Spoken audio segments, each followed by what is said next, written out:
Perkenalkan, nama saya Rafael Gaspartio Velis dari kelas 11 IPA 2 dan teman saya yaitu Suryadharma Caturgawila dari kelas 11 IPA 2. Kami dari kelompok 5 akan menjelaskan tentang gangguan reproduksi dan Prestasi pada manusia. kita akan menjelaskan tentang gangguan pada sistem reproduksi baik pada laki-laki maupun perempuan.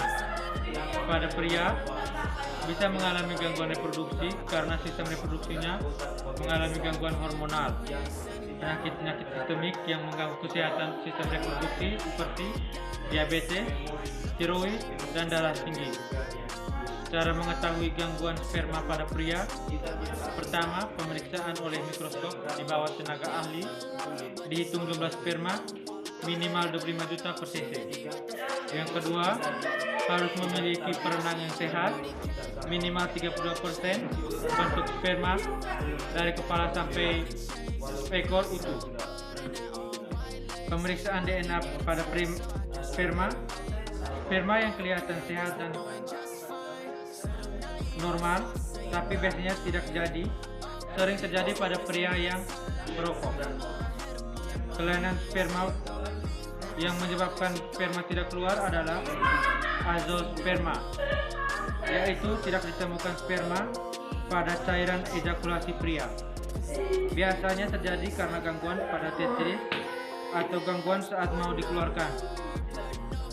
Kedua, gangguan sistem reproduksi pada wanita. Gangguan ovulasi atau pematangan telur adalah gangguan pematangan telur atau biasa tidak terjadi haid atau jarang haid atau juga pendarahan tidak teratur. Penyebab gangguan ovulasi 80-85%. Gangguan ovulasi pada wanita disebabkan oleh PCOS 10% sampai 15%. Kelainan lain.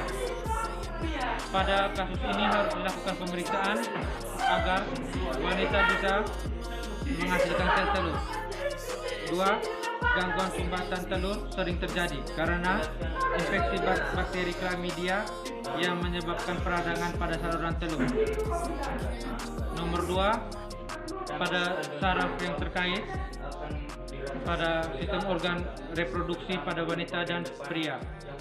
Kesimpulannya, pada penyakit reproduksi harus dilakukan pemeriksaan dan perawatan pada pria dan wanita yang mengalaminya.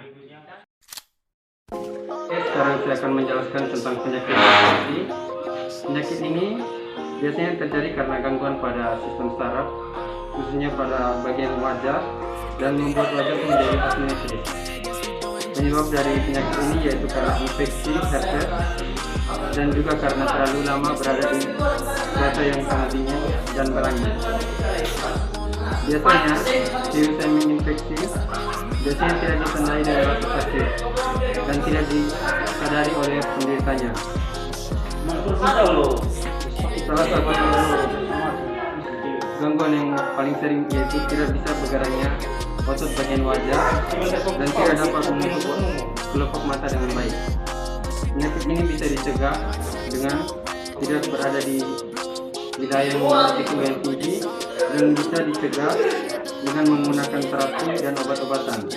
Terapi yang digunakan biasanya menggunakan terapi pemanasan, khususnya di bagian leher, belakang telinga, dan juga menggunakan pengobatan akupunktur. Penyakit ini memiliki hubungan dengan sistem saraf, khususnya pada bagian wajah, karena pada bagian wajah aktivitas virus merusak sistem saraf dan membuat sebagian sistem saraf pada wajah menjadi terganggu. Jadi, kesimpulan pada penyakit ini, penyakit Blackfaris ini merupakan salah satu penyakit yang serius dan tidak dapat disembuhkan secara langsung dan tidak dapat disembuhkan secara sendiri. Penyakit ini juga lebih memperhatikan kondisi fisik seseorang dan tidak terlalu berada di wilayah yang terlalu dingin dan berangin. Jadi itu saja video dari saya dan